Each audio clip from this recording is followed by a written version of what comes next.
As nossas Bíblias em Apocalipse, capítulo 19. Apocalipse, capítulo 19. Versos de 1 a 10. Eu farei mais uma vez essa leitura. Apocalipse 19, verso de 1 a 10. E a igreja acompanhe, por favor. Depois dessas coisas, ouvi no céu uma como grande voz de numerosa multidão, dizendo: Aleluia! A salvação e a glória e o poder são do nosso Deus. Porque verdadeiros e justos são os seus juízos, pois julgou a grande meretriz que corrompia a terra com sua prostituição, e das mãos dela vingou o sangue dos seus servos. Segunda vez disseram: Aleluia! E a fumaça sobe pelos séculos dos séculos. Os 24 anciãos e os 4 seres viventes prostraram-se e adoraram a Deus, que se acha sentado no trono, dizendo: Amém, aleluia. Saiu uma voz do trono exclamando: Dai louvores ao nosso Deus, todos os servos, os que temeis, os pequenos e os grandes. Então ouvi uma voz como de numerosa multidão, como de muitas águas, e como fortes trovões, dizendo: Aleluia, pois reina o Senhor nosso Deus, o Todo-Poderoso. Alegremo-nos, exultemos e demos-lhe a glória, porque são chegadas as bodas do Cordeiro, cuja esposa si mesmo se ataviou, pois lhe foi dado vestir de linho finíssimo, resplandecente e puro, porque o linho finíssimo são os atos de justiça dos santos. Então me falou o anjo: escreve, bem-aventurados aqueles que são chamados à ceia das bodas do Cordeiro. E acrescentou: são estas as verdadeiras palavras de Deus. Prostrei-me ante os seus pés para adorá-lo. Ele, porém, me disse: Vê, não faças isso. Sou conservo teu e dos teus irmãos, que mantêm o testemunho de Jesus. Adora a Deus, pois o testemunho de Jesus é o espírito da profecia. Vamos orar? Senhor, queremos te agradecer pela tua palavra. E quando estamos diante, Senhor, dela, Senhor Deus, estamos diante de um tesouro imensurável. E às vezes nos sentimos, ó Senhor Deus, como alguém que tem um instrumento nas suas mãos, mas que não tem habilidade nenhuma para lidar com ele. Como se fosse uma máquina de altíssima geração e que o técnico olhasse para ela e não conseguisse manejá-la por ser de grande tecnologia, de grande avanço, e por ele estar aquém daquilo ali. É dessa forma, Senhor, que nós nos sentimos, se podemos dizer assim, quando nos deparamos com a Tua Palavra e como textos como esse, que falam, Senhor Deus, da nossa esperança, Senhor, em Cristo Jesus. Que falam, Senhor, do último dia, quando o Senhor Jesus Cristo vai vir buscar a sua igreja. A Tua Palavra mesmo diz que nenhum discurso humano, nada que o homem pudesse falar, poderia representar as grandezas, Senhor Deus, que estão preparadas para nós no mundo por vir. Senhor, que sejamos tomados, ó Pai, através da leitura do livro de Apocalipse, dessa exposição, Pai, do Teu Espírito, em reverência, em amor, ó Senhor Deus, e que possamos ter as dimensões corretas, ó Pai, com relação à Tua Palavra, Pai, que ela nos emocione, que ela nos leve, Senhor Deus, às lágrimas, se assim for da vontade do Senhor, mas que nós possamos visualizar, vislumbrar esse dia, conforme a Tua Escritura mesmo diz, ó Senhor. Nos prepara para isso, Senhor, nesse mundo, Senhor. Nos prepara para recebermos o Teu reino, em nome de Jesus. Amém. Queridos, nós estamos chegando ao final do livro de Apocalipse e de uma certa forma eu me sinto assim como acabei de falar na minha oração. Diante de alguma coisa tão grandiosa que é a palavra de Deus e às vezes me sentindo sempre, mas em algumas situações mais do que outras, me sentindo inabilitado em expor o texto como ele deveria ser exposto. Porque o que nós temos aqui diante dos nossos olhos é mais ou menos aquilo que o apóstolo Paulo disse, que esteve no terceiro céu. E era impossível ele traduzir o que ele viu ali. porque era impossível ao homem também falar sobre aquelas coisas. Nós estamos tendo um vislumbre dessa glória de Deus, nesses momentos que antecedem a sua vinda, e aqui, o anúncio das bodas do Cordeiro.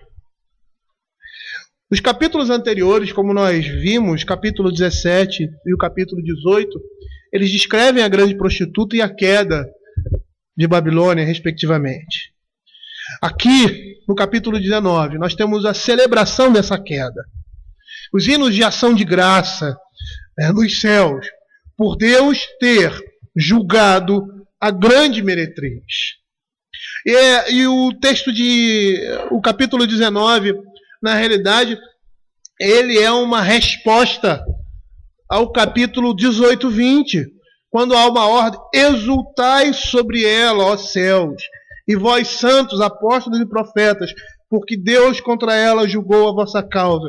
Ali, no capítulo 18, que descreve a destruição, a queda de Babilônia, no verso 20, paralelamente ao lamento dos homens que veem esse mundo se ruir, que veem os seus pecados, todo aquilo que eles colocaram nos seus corações se desvanecer, e lamentam porque não mais vão ter possibilidade de ver aquilo que eles viviam.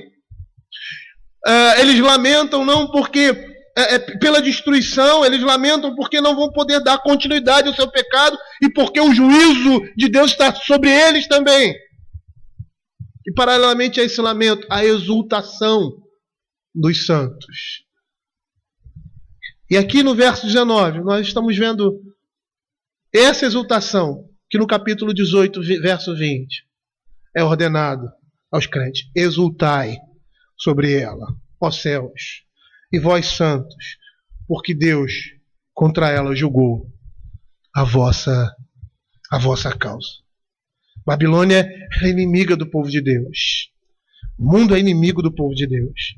Ele persegue e tenta destruir a igreja. Então a sua destruição é alegria e júbilo para nós. E logo após isso, logo após essa celebração da queda de Babilônia e os hinos de ação de graças nos céus, nós vemos o apóstolo especificando os acontecimentos finais. No verso 11, aqui até o verso 10, as bodas do Cordeiro. Ali, Cristo vencedor da besta, a vinda de Cristo, o seu reino messiânico, a destruição de Satanás e da morte e a instituição da nova criação. A partir do capítulo 19, nós vamos ver isso. E nesse momento, eu gostaria... Dá uma água para mim. Eu gostaria de expor aos irmãos, discorrer sobre esses 10 versos que nós temos aqui, sobre esses cânticos de adoração e ação de graças ao Senhor pela destruição deste mundo, ou seja, pela destruição de Babilônia. Diz assim os versos 1 e 2: depois dessas coisas, ouvi no céu uma grande voz de numerosa multidão, dizendo: Aleluia! A salvação e a glória e o poder são do nosso Deus, porque verdadeiros e justos são os teus juízos, pois julgou a grande meretriz que corrompia a terra com a sua prostituição, e das suas mãos, e das mãos dela, vingou o sangue dos seus servos. Nós temos aqui o céu celebrando a destruição de Babilônia, o céu celebrando a vitória de Deus sobre a meretriz, sobre a Babilônia. E aqui nós temos o texto da Escritura dizendo que foi uma voz grande e numerosa, ou seja, toda a terra, a ideia é que toda a terra ouviria esse cântico de louvor. Era algo claro, era algo nítido. As hostes dos anjos estão agora ao redor do trono de Deus, glorificando a Deus, atribuindo salvação, glória e poder a Deus. E por que isso? Porque ele julgou esse mundo, porque ele julgou a grande meretriz. E ao julgar a grande meretriz, ao julgar esse mundo, o Senhor estava aperfeiçoando, ou melhor, o Senhor aperfeiçoou a salvação do seu povo. O julgamento de Babilônia é um aspecto da salvação que Deus planejou para o seu povo. Porque para que o povo de Deus triunfe, tudo que está a caminho, para que o reino de Deus venha, tudo que está a caminho tem que ser destruído, tem que ser retirado. Como aquela imagem de João Batista, voz do que clama no deserto, preparai o caminho do Senhor. E a ideia ali era de alguém um rei que com sua comitiva mandava-se representantes à frente, para que o caminho que ele fosse percorrer fosse um caminho tranquilo. E nisso, esses homens, eles tiravam as pedras do caminho, asfaltavam a rua, né, e deixavam a rua em condições para que aquele rei chegasse. E é isso que nós estamos vendo aqui. Deus preparando todas as coisas, tirando as pedras do caminho para que o seu reino seja estabelecido. Porque tudo que está no caminho e que tenta impedir o governo divino precisa ser removido. E Babilônia foi removida. Babilônia foi retirada, ela foi destruída. E aqui, queridos, a salvação, ela vai significar a libertação também dos santos do ódio da besta e da Babilônia, ou seja, segurança, triunfo completo por causa do reino de Deus neste mundo. Por quê? Porque o seu reino precisa ser estabelecido. E para o seu reino ser estabelecido, Babilônia não pode mais existir. Porque sua influência corrompe a terra. Aqui nós já poderíamos entrar em alguns aspectos teológicos de amilenismo, pós-milenismo. Não vou entrar nessa questão, mesmo porque esses são conceitos que não estão bem definidos na minha mente. Ou seja, são coisas que eu estudei anteriormente e que a gente precisa rever. Voltar e lembrar algumas coisas. Mas aqui de cara nós já tiramos algumas teorias daqueles que dizem que o milênio é onde Jesus vem e aí se estabelece no mundo e tal, e aí a igreja está ali, e aí daqui a pouco, depois desse período de milênio, Satanás se levanta e destrói, e aí o Senhor destrói Satanás e tal, aquela coisa. Não é isso. A palavra de Deus está dizendo claramente, para o reino de Deus ser estabelecido, essas coisas precisam ser removidas. Não vai haver um milênio na terra de paz e tranquilidade, onde o evangelho vai se propagar, e aí depois virá o fim. Não, negativo. Nós já estamos vivendo esse milênio, e quando o Senhor Jesus Cristo voltar, Ele vai voltar uma única vez para destruir tudo aquilo que impede a consecução do seu reino. Por isso que o mundo precisa de ser destruído, por isso que Babilônia precisa ser destruída. Por quê? Porque para que o reino de Deus estabeleça, a influência que corrompe a terra e corrompe os homens precisa ser inicialmente retirada. Babilônia não pode mais existir para que o reino de Deus seja estabelecido. Por quê? Porque a sua influência corrompe a terra. Como nós vemos, por exemplo, em Apocalipse capítulo 14, verso 8, quando ele diz assim: caiu a grande Babilônia, que tem dado a beber a todas as nações do vinho da fúria da sua prostituição. Babilônia representa o pecado nesse mundo, uma influência que corrompe e corrói os moradores desse mundo, os homens. Lá em Apocalipse 17, verso 2, ele diz assim, que com ela se prostituíram os reis da terra com o vinho da sua devassidão. No verso 3 do capítulo 18, pois as nações têm bebido do furor da sua prostituição, e com ela se prostituíram os reis da terra, para que o reino seja estabelecido, o reino de Deus seja estabelecido. Essas coisas precisam ser removidas.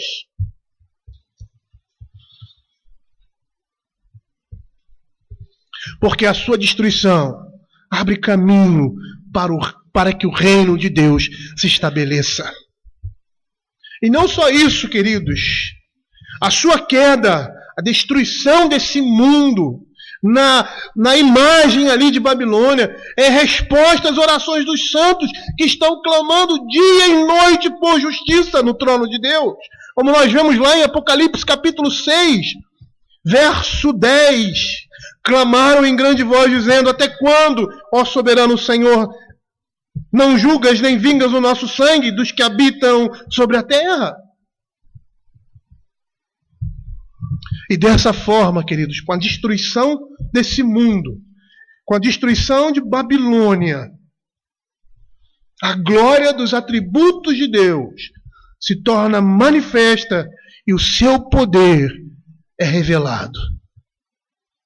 Foi Deus e somente Deus quem operou salvação nesse mundo. Sobretudo, efetivando a destruição de Babilônia. Com a destruição desse mundo, a justiça de Deus é demonstrada. Como nós vemos aqui no verso 2. Porquanto verdadeiros e justos são os seus juízos. Por que verdadeiros e justos são os juízos de Deus? Porque ele julgou a grande meretriz que corrompia a terra com a sua prostituição e das mãos dela trouxe vingança do sangue dos justos. É ela que corrompia a terra. Ela exaltava a si mesma, como nós vemos lá em Apocalipse capítulo 17, verso 7. Quando diz assim: o quanto a si mesma se glorificou e viveu em luxúria, dá-lhe em igual medida tormento e pranto, porque diz consigo mesma: estou sentada como rainha, viúva não sou, portanto nunca hei de viver. E esse mundo tem conduzido as pessoas para longe de Deus. Esse era o seu maior prazer. Como nós vemos aqui no verso 17, capítulo 17, verso 4. Quando diz que a mulher era vestida de púrpura, adornada de ouro e pedras, tendo na mão um cálice transbordante de abominações com as imundícias da sua prostituição. Ou como nós vemos também em Apocalipse capítulo 14, verso 8, porque tem dado a beber de a todas as nações do vinho da fúria da sua prostituição. Na realidade, queridos, Babilônia representa o mundo caído. Os homens desse mundo que são destruídos por causa do juízo de Deus. E além disso tudo, para aumentar o juízo sobre si, ela é responsável pela morte e pela perseguição dos crentes. É por isso que ela é destruída. Porque Deus é justo. Porque Deus vinga os pecados deste mundo. Por isso ele diz que são verdadeiros e justos os seus juízos. O que nós estamos vendo aqui, queridos, é a retribuição de Deus com a sua vingança.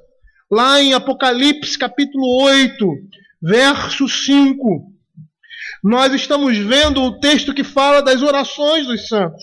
E o anjo tomou um incensário, encheu de fogo o altar e atirou à terra, e houve trovões, relâmpagos e terremotos.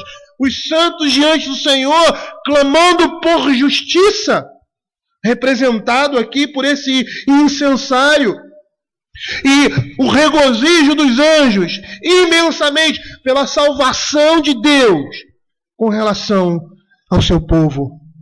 A destruição de Babilônia, a destruição desse mundo, representa também a salvação do povo de Deus. Eles estão cheios de alegria. Lá no verso 3 ele diz assim: segunda vez disseram aleluia, e a sua fumaça sobe pelos séculos dos séculos. A palavra aleluia significa louvado seja Javé. Por quê? Porque toda a oposição foi extinta. Não existe mais oposição contra o povo de Deus. Por quê? Porque o Senhor destruiu os seus inimigos. Abram Deuteronômio, capítulo 32, verso 40 a 43. Perceba como esses textos da Escritura, como nós lemos hoje de manhã, o texto de Salmos, falando de juízo, como eles agora tomam outra proporção para nós. Porque na realidade, por mais que muitas vezes essas profecias falavam de juízos temporais de Deus, por alguma coisa específica ali no meio do povo de Deus, de alguém que se levantava contra o povo de Deus e perseguia, e que dessa forma representativamente aparentava esse mundo, nós percebemos que esses juízos temporais eles apontavam para os últimos dias. Olha o que diz o verso 40 do capítulo 32 de Deuteronômio. Levanto a mão aos céus e afirmo por mim a vida eterna. Se eu afiar a minha espada reluzente e a minha mão exercitar o juízo, tomarei vingança contra os meus adversários e retribuirei aos que me odeiam. Embriagarei as minhas setas de sangue, a minha espada comerá carne, do sangue dos mortos e dos prisioneiros, das cabeças cabeludas do inimigo. Louvai, ó nações, o seu povo, porque o Senhor vingará o sangue dos seus servos, tomará vingança dos seus adversários e fará expiação pela terra do seu povo. É isso que está acontecendo aqui. E os anjos estão louvando a Deus por isso. Eles estão dizendo, louvado seja Deus, porque trouxe juízo sobre os homens. Louvado seja Deus, porque destruiu os seus inimigos. Louvado seja Deus, porque esse mundo passa. Porque a espada de Deus está sobre ele. É a expressão que ele fala, e a sua fumaça sobe pelos séculos dos séculos. Significa que isso se refere a uma destruição total e completa. Ou seja, Babilônia, esse mundo, jamais vai se levantar para molestar a igreja. E essa expressão, a fumaça que sobe pelos séculos dos séculos, é uma das muitas figuras que mostram a destruição completa e total desse mundo caído. Nós temos vários textos que mostram isso, mas eu gostaria que os irmãos abrissem Isaías capítulo 13, verso 20. Isaías 13, 20.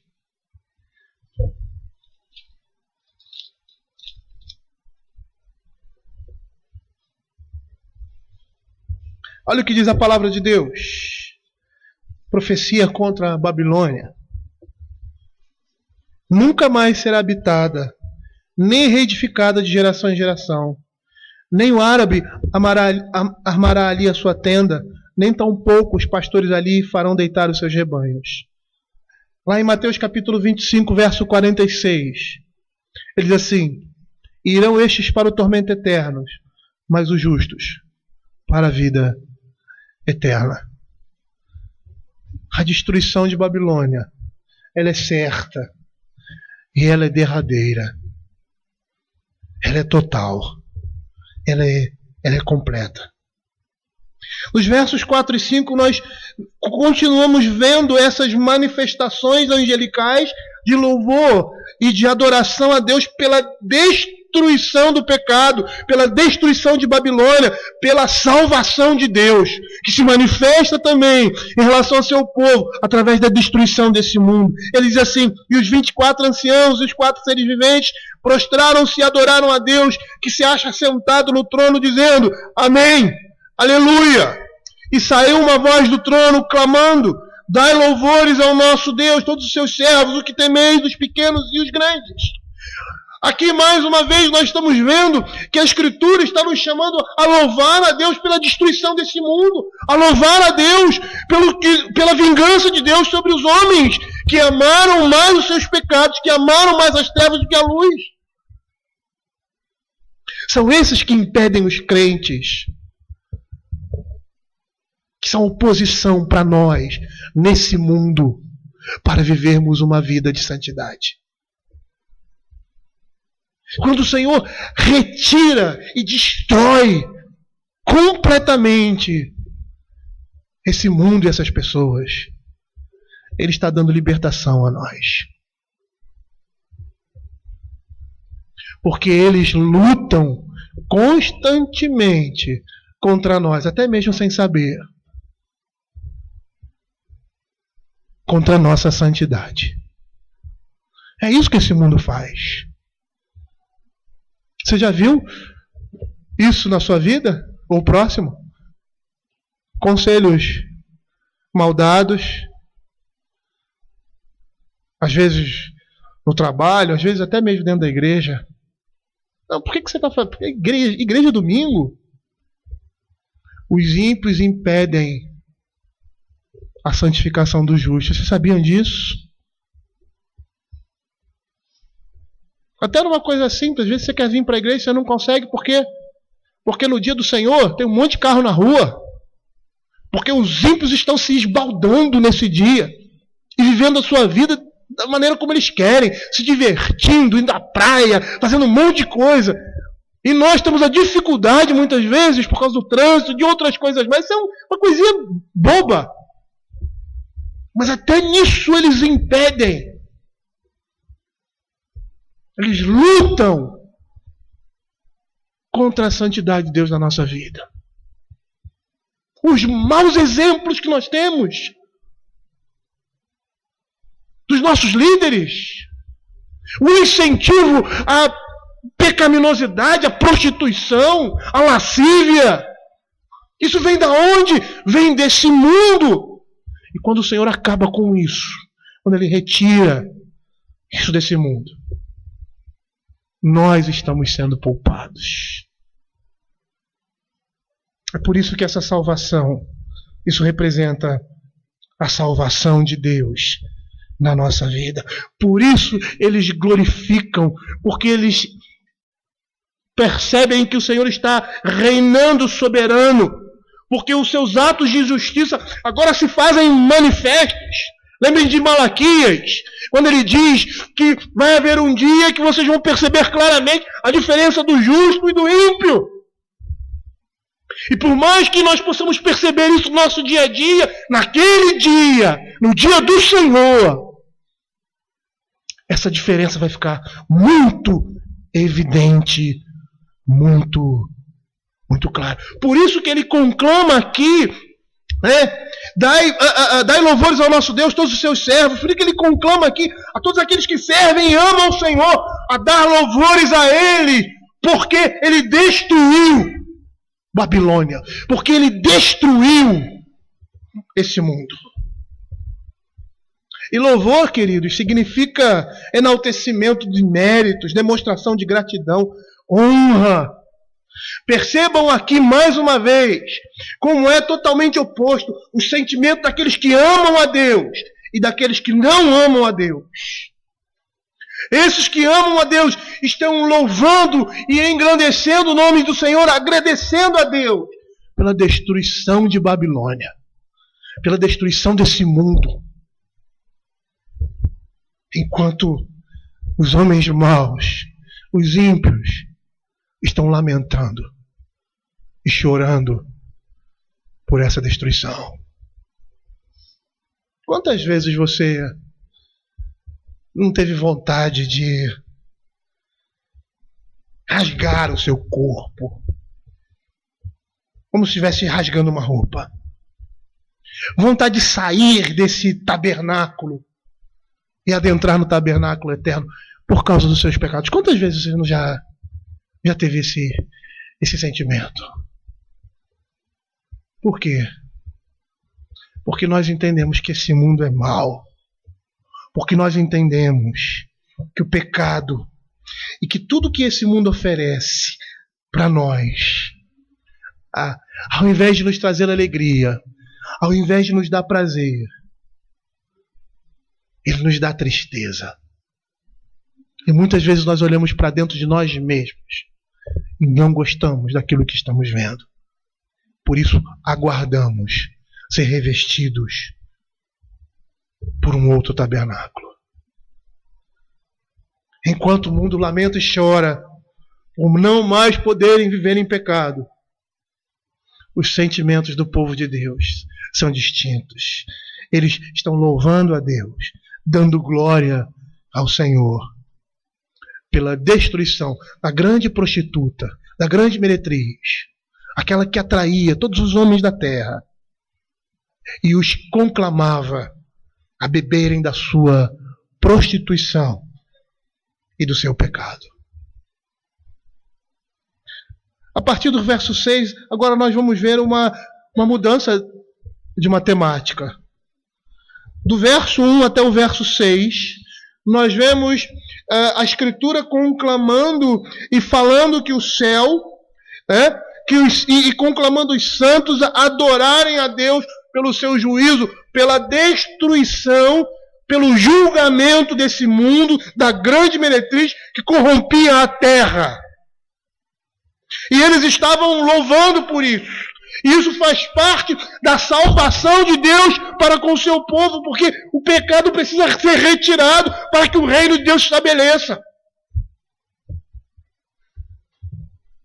E agora, nessa segunda parte, a palavra de Deus está conclamando, está dizendo que uma grande multidão está adorando a Deus.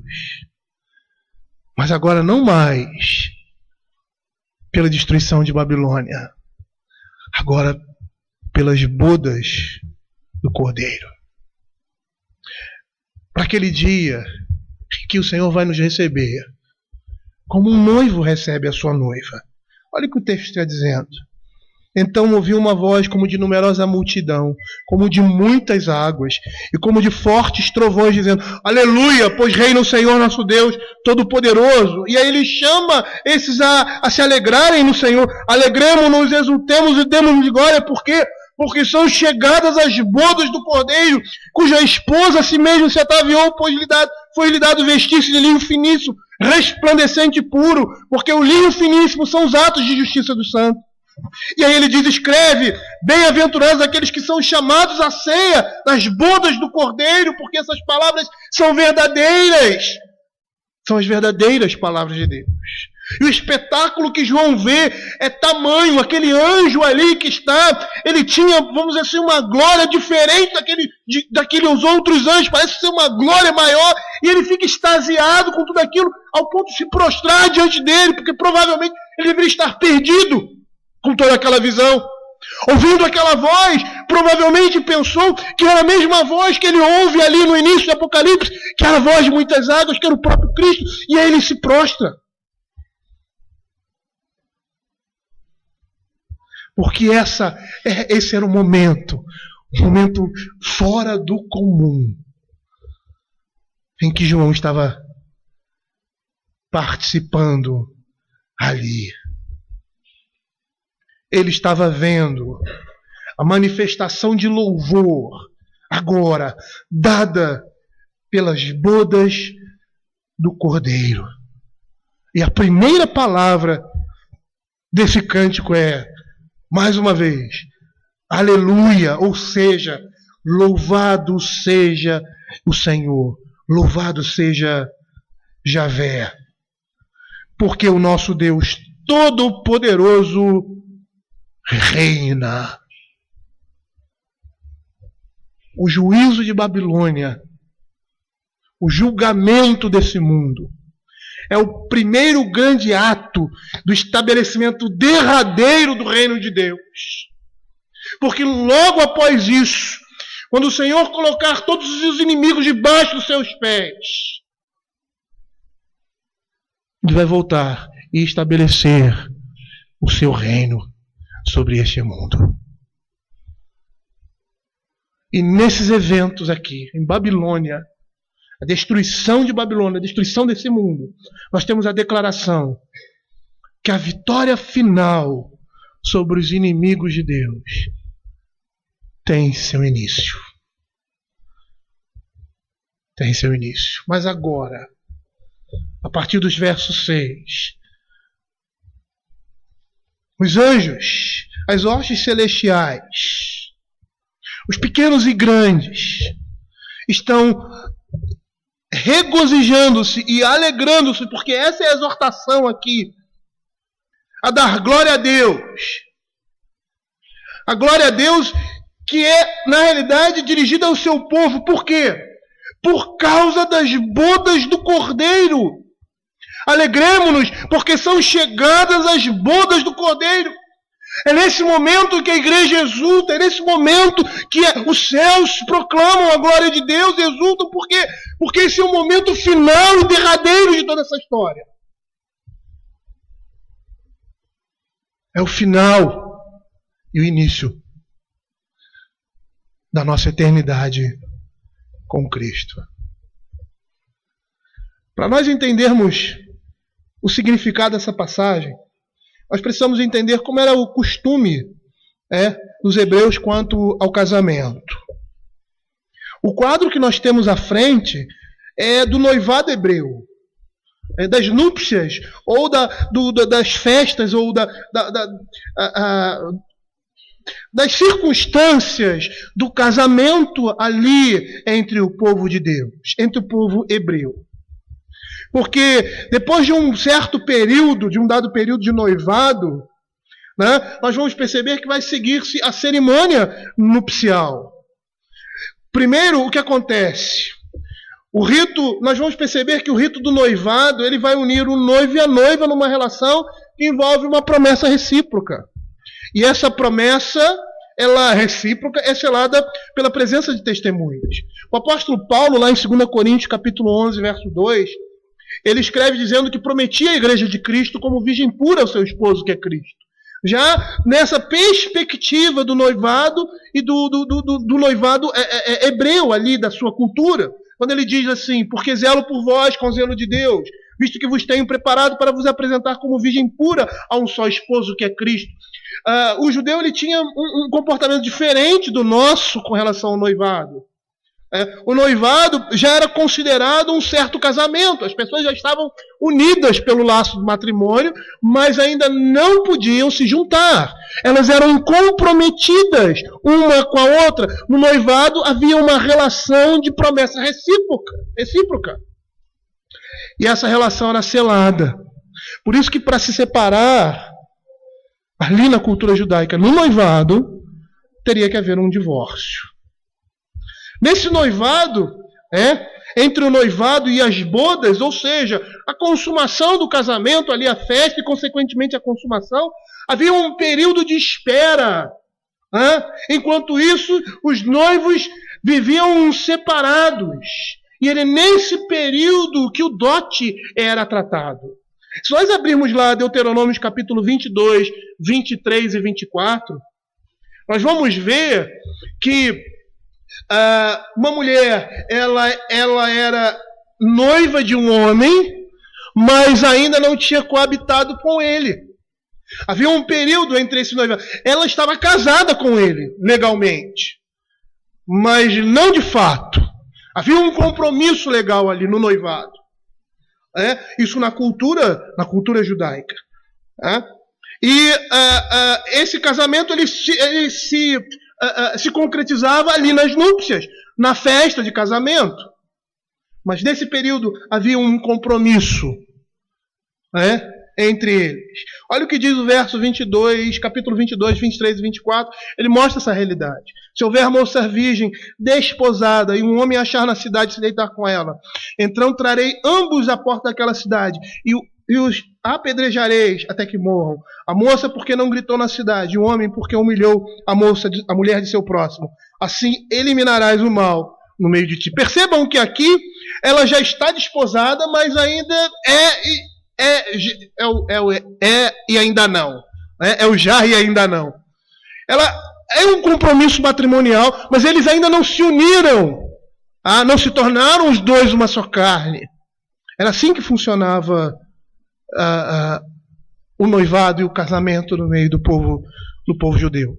Nós temos um outro texto também que mostra isso, de Mateus capítulo 1, verso 18 e 19, referindo-se a Cristo.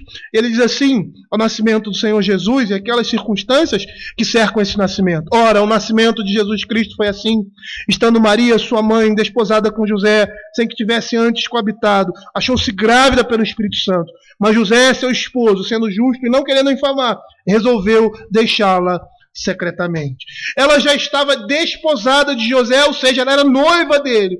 E por ser noiva era considerada sua esposa, mas ainda não havia coabitado com ele. Era um período. Durante esse período do noivado ao casamento, as duas famílias elas estavam envolvidas na questão do dote. E quando esse dote era acertado e pago, aí procedia-se as bodas reais. E como que acontecia isso? Neste dia, o noivo saía em procissão, acompanhado de seus amigos, como nós vemos ali em Mateus capítulo 25, porque o noivo ele tinha o seu cortejo e a noiva tinha o seu. E aí ele saía em procissão acompanhado de seus amigos, ele trazia a noiva do seu lar, havia um cortejo que eles se encontravam, e ele trazia ela do seu lar paterno e trazia ela para o seu próprio lar, e ali era a festa que era promovida. Eles iriam celebrar as bodas do casamento. William Hendricks, pegando essa imagem da encenação nupcial aplicada a Cristo e a sua igreja, ele diz o seguinte, eu queria reproduzir aqui literalmente. Em Cristo, a noiva eleita foi eleita desde a eternidade. E aí representaria o noivado, da escolha, e da separação daquela que será sua esposa. O compromisso. Ao longo de toda a antiga dispensação, as bodas foram anunciadas. Em seguida, o Filho de Deus assumiu sua carne e sangue. O noivado se concretiza. O preço, o dote, foi pago no Calvário. E agora, depois de um intervalo, que aos olhos de Deus não passa de pouco tempo, o noivo regressa. Chegaram as bodas do Cordeiro. A igreja na terra anela por esse momento. Como faz a igreja no céu? A palavra de Deus diz que essa esposa, ela a si mesmo se ataviou. Olha o que diz aqui a Escritura. Porque são chegadas as bodas do Cordeiro, cuja esposa a si mesmo se ataviou, pois foi-lhe dado vestir de linho finíssimo, resplandecente e puro. É interessante porque nós percebemos que a Escritura ela compara o relacionamento de Cristo com a sua igreja entre um casamento, entre uma núpcia, entre o noivo e a sua esposa, representando Cristo e a igreja. A igreja tem um contrato de casamento firmado com Cristo. Ele já pagou esse preço. Ele já pagou o dote dela e comprou a sua noiva com o seu precioso sangue. Perceba que as palavras aqui no verso 7, ele diz que a noiva a si mesmo se ataviou, ou seja, ela se vestiu de atos de justiça. Significa que a igreja tem se preparado para esse dia. É isso que significa. A igreja está se preparando para esse dia, como nós vemos lá nas parábolas de Mateus, capítulo 24, 23, 24 e 25. Que é retratado como um senhor que sai do seu país ou que sai da sua casa e deixa seus servos e espera que os seus servos estejam fazendo a sua vontade. Essa imagem é a imagem da igreja que está se ataviando, que está se preparando, que está se belezando, que está arrumando seus vestidos, vestindo-se de santidade. A igreja está se arrumando para o dia das bodas. E como ela se atavia? Como é essa arrumação? Demonstrando amor e devoção a Cristo, que é o nosso noivo. Demonstrando fidelidade a Ele. Nós estamos lavando as nossas vestiduras, como diz a Escritura, no sangue do Cordeiro.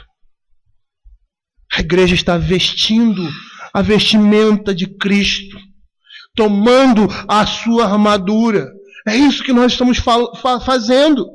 E é dessa forma que o texto da Escritura mostra que nós estamos nos santificando, usando essa imagem, a imagem de um vestir, de um revestimento. Se nós abrirmos Efésios capítulo 4, abram aí verso 22 a 24, nós vamos ver isso. No sentido de, quanto ao trato passado, vos despojeis. Despojeis é se desvencilhar de roupas, que se corrompe segundo as concupiscências do engano, e vos renoveis no espírito do vosso entendimento, e vos revistais do novo homem, criado segundo Deus, em justiça e retidão procedente da verdade. É dessa forma que nós estamos nos ataviando. É dessa forma que a esposa está se preparando para receber Cristo. Mas também o apóstolo Paulo usa outra imagem desse revestimento de Cristo na nossa vida. Lá em Efésios capítulo 6, verso 11 e verso 13 a 18, nós vamos ver essa mesma linguagem, agora de forma diferente, quando ele fala sobre uma armadura. E essa armadura é o revestimento de Cristo sobre nós. Revesti-vos de toda a armadura de Deus, para poderes ficar firmes contra as ciladas do diabo. Verso 13, estáis, pois, firmes, cingindo-vos. Percebam que a linguagem aqui é mais essa linguagem de cingir, de despojar, de vestir. É toda uma linguagem de vestimenta, de roupa, de arrancar alguma coisa e colocar e vestir outra. Cingindo-vos com a verdade, vestindo-vos da couraça da justiça, calçai os pés com a preparação do evangelho da paz, embaraçando sempre o escudo da fé, com o qual podereis apagar todos os dardos inflamados do maligno.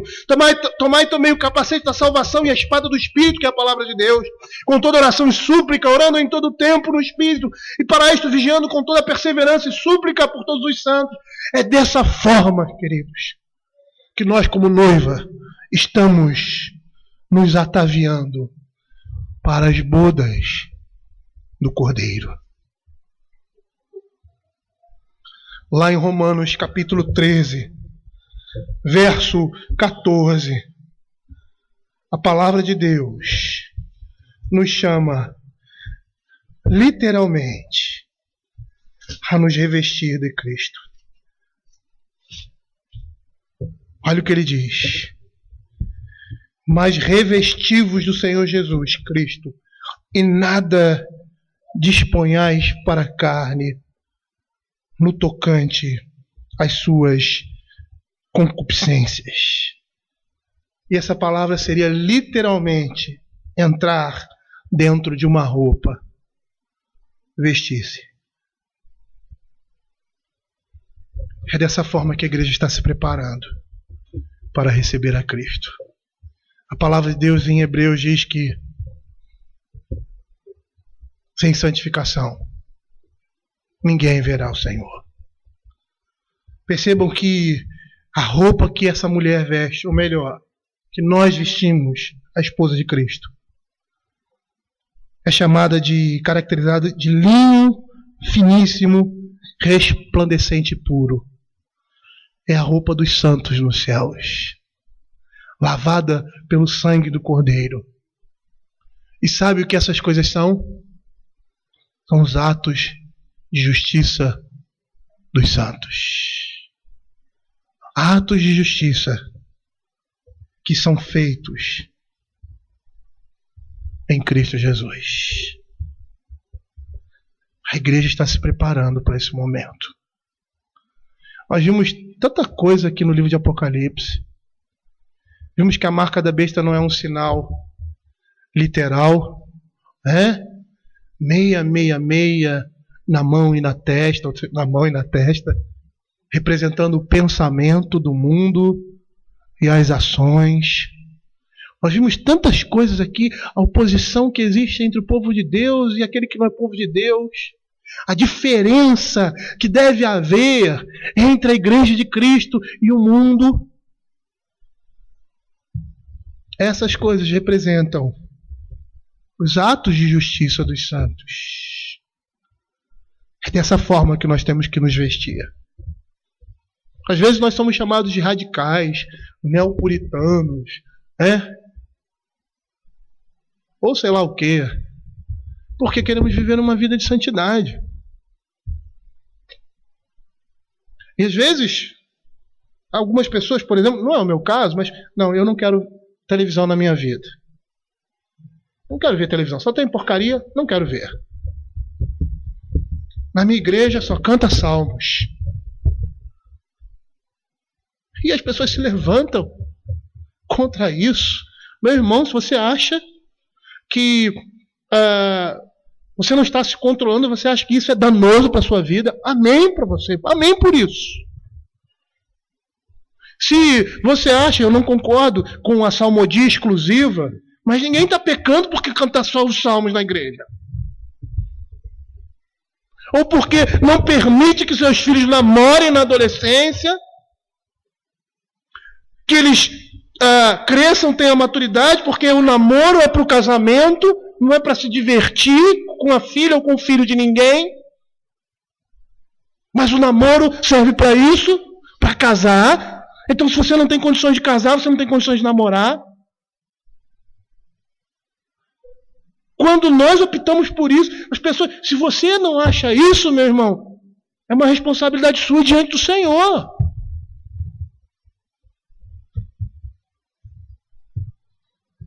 Mas por que eles nos perseguem por causa disso? Por que nós somos perseguidos muitas vezes? Porque queremos ter uma vida mais próxima com o Senhor. Ou somos chamados de radicais. Ou você está exagerando.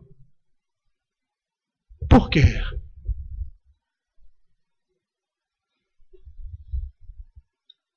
Nós estamos nos preparando para o dia do Senhor. Nós não vamos criar uma igreja. Igreja de quem não vê televisão. Igreja da mulher que não trabalha fora. Igreja... Não é isso. Não é isso. Nós temos um chamado e nós temos que saber qual é esse chamado. Agora a responsabilidade é de você diante do Senhor. De olhar e ver o que é compatível com a palavra de Deus e o que é a voz do mundo no meio da igreja. E aí até a nossa religiosidade, o nosso culto é afetado. Porque não temos teatro, não temos aqui um grupo de música, e nunca vai ter, enquanto eu for pastor dessa igreja, e os presbíteros forem os presbíteros que nós temos. Nós podemos ter um órgão aqui tocando e tal. Nós não temos, porque não tem ninguém que toque. Ou um violão. Mas grupo de louvor, nós não vamos ter. Porque é incompatível com aquilo que cremos através do princípio regulador do culto.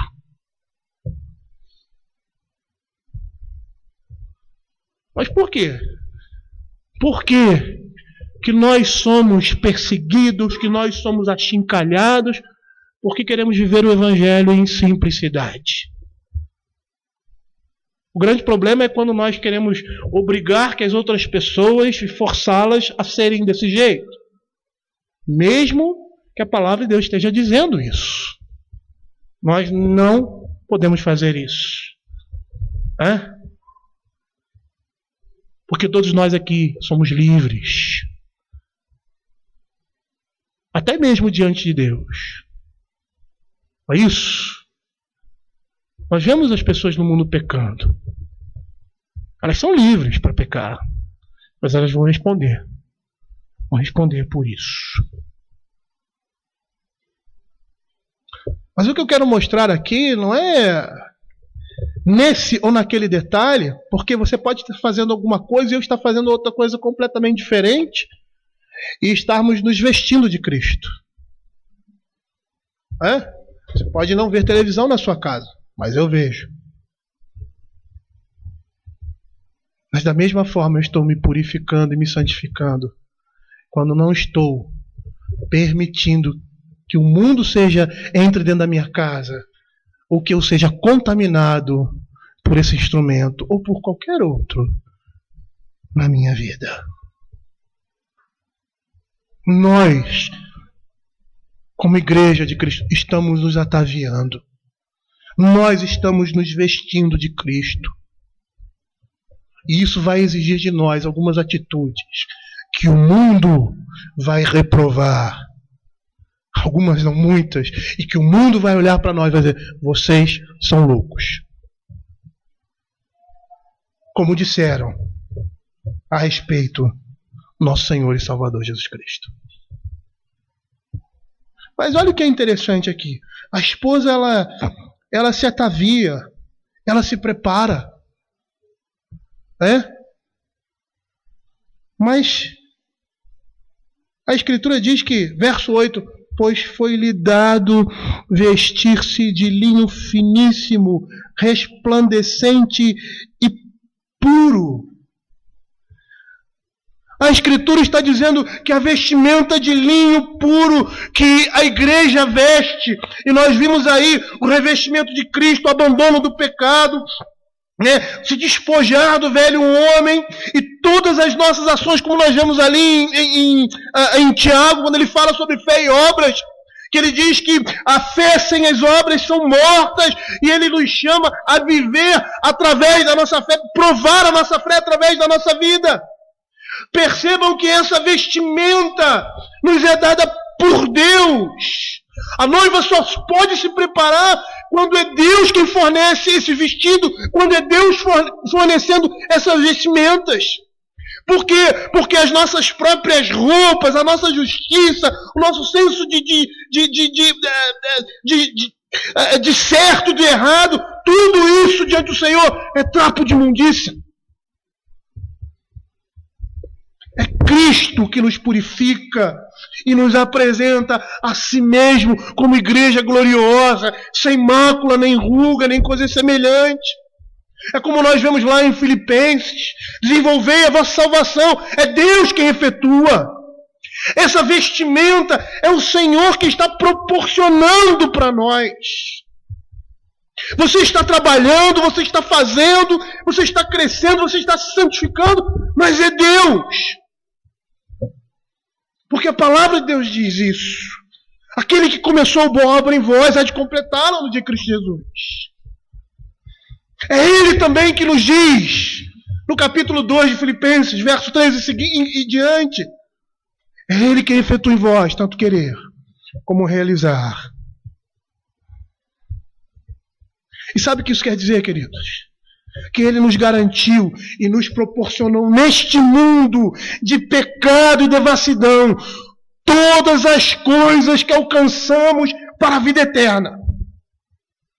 É isso, o Senhor está nos revestindo, Ele está nos dando esse vestido para que nós possamos nos vestir e estarmos preparados no dia do Senhor.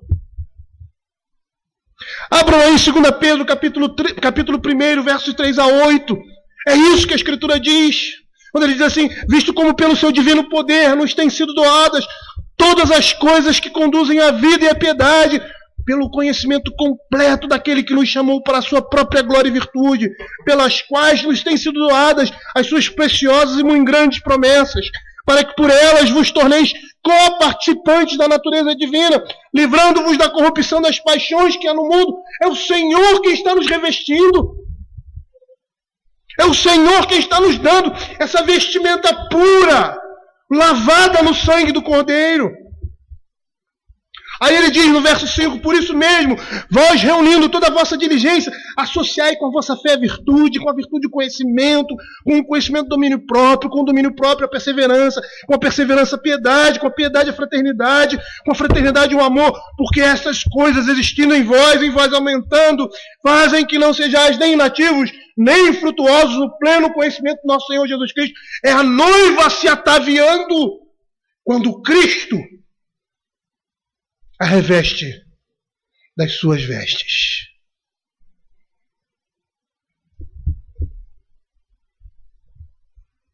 O Senhor está nos chamando, queridos, a sermos diligentes com relação à vida cristã e nos garantindo que no Senhor o nosso trabalho não é vão. É por isso que esse texto de Pedro, ele está nos dizendo, é como se ele estivesse dizendo: persevere, lute, derrame, se possível, sangue, não se deixe vencer do pecado. Por quê? Porque tudo está à nossa disposição. A luta não é fácil, é dura, mas nós temos a vitória.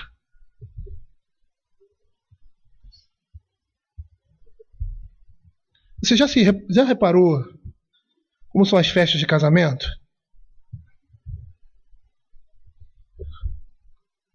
E não é à toa que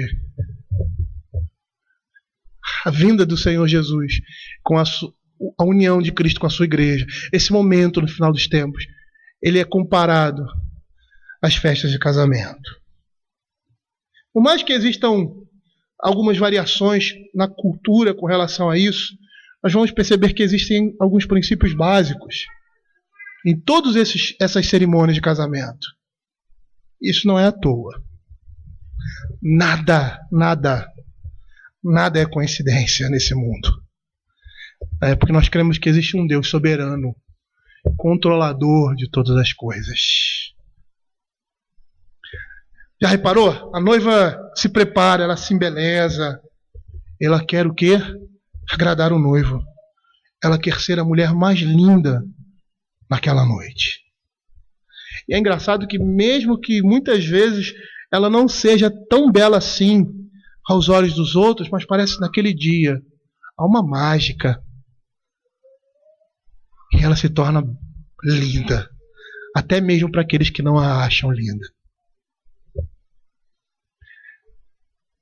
O noivo fica radiante.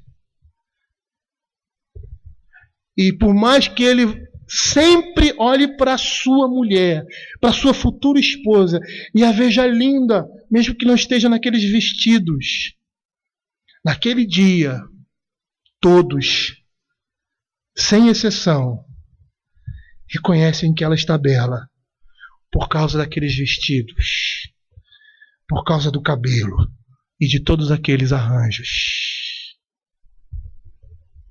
Mas é engraçado, o noivo, ele sempre consegue ver beleza nela. Para ele, ela é a mulher mais linda. Não somente naquele dia, mas em todos os dias da sua vida. E aquele momento quando a noiva entra pelas portas. É muito interessante isso. Eu estive no casamento do irmão do Alexandre, e na hora que a noiva estava entrando, eu comecei a lembrar dessas coisas e comecei a chorar. E é muito significativo porque a igreja está toda ali naquela expectativa, e aí começa a tocar aquela música e ela entra. E quando ela entra, a igreja levanta e olha para a noiva. E todo mundo olha para a noiva e diz assim: que coisa linda, ela está linda. Essa é a linguagem de todos, principalmente das mulheres. Ela está linda. E se nós formos pensar em tudo que ela passou para aquele dia, que nós chamamos hoje de dia da noiva, ela vai para o salão e puxa de um lado e puxa de outro, e unha, e isso e aquilo outro, e depois de tudo aquilo ela está linda. Ela está, e o noivo olha e contempla aquilo ali, e ele fica doido, ele quer acabar com aquela festa, ele quer gozar daquela beleza, ele quer estar sozinho com ela naquele momento.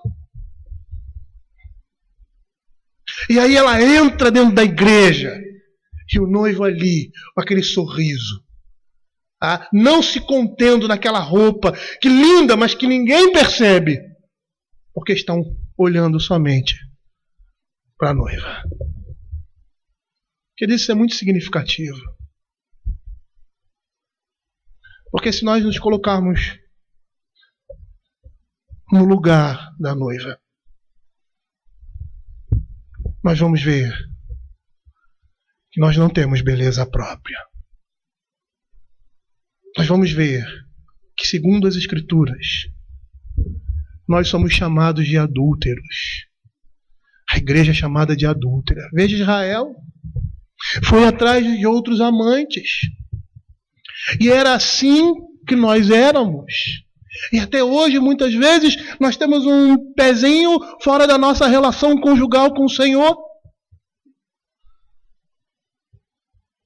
Mas quando a gente vê ali a noiva entrando, nós estamos vendo a nós. É Cristo que, nesse momento, Ele nos transforma, Ele está nos preparando para nós sermos recebidos como noivo, como aquela que entra na igreja de branco, representando pureza, representando limpeza. É dessa forma que Cristo faz conosco. Nós não tínhamos beleza alguma, e da mesma forma que a noiva entra, todos olham para ela e acham ela linda. A igreja vai estar assim. A igreja vai estar linda nesse dia, porque ela vai espelhar a imagem de Deus nela.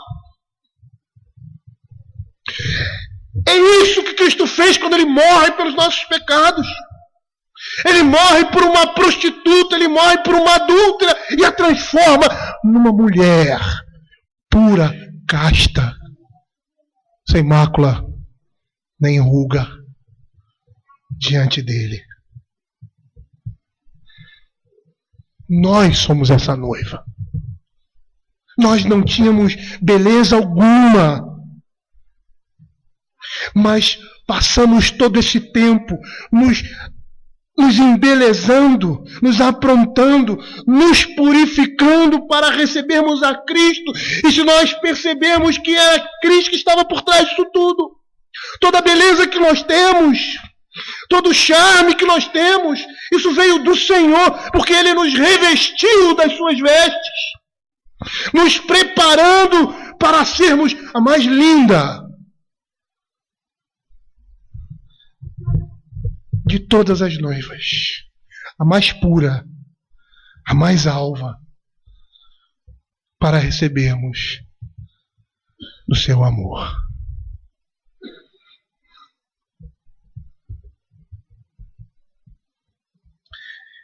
Queridos, vai chegar aquele dia que o Senhor virá buscar a sua igreja. E naquele dia, não mais seremos imperfeitos, mas puros. Não mais teremos defeitos, mas seremos imaculados. Nós aguardamos isso, a nossa redenção. O Senhor está fazendo isso no meio da sua igreja. O Senhor está fazendo isso comigo, com você. Eu já tive várias vezes o desejo de olhar para mim e tirar a minha própria vida. Olhar para mim, não um suicídio, lógico, mas a ideia de você olhar para dentro de você e ver o seu pecado. E dizer assim: Senhor, eu não aguento mais. Eu quero me ver livre disso.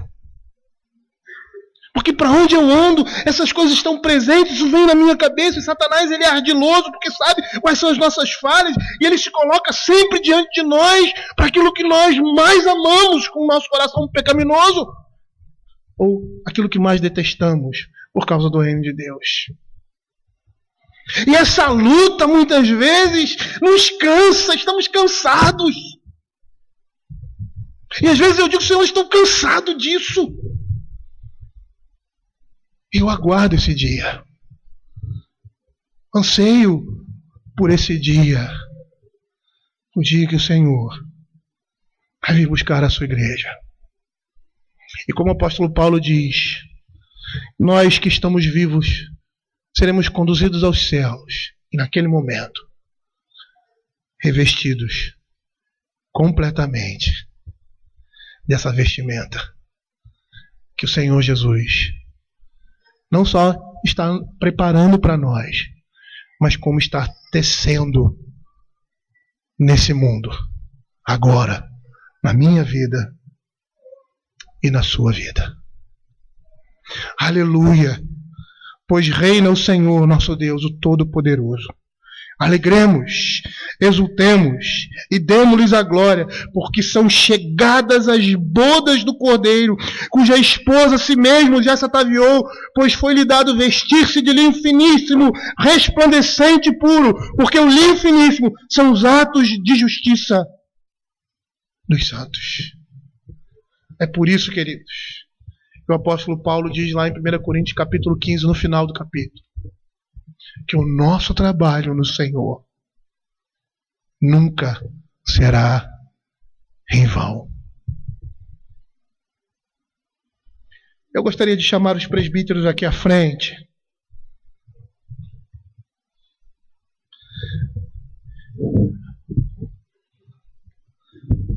E proceder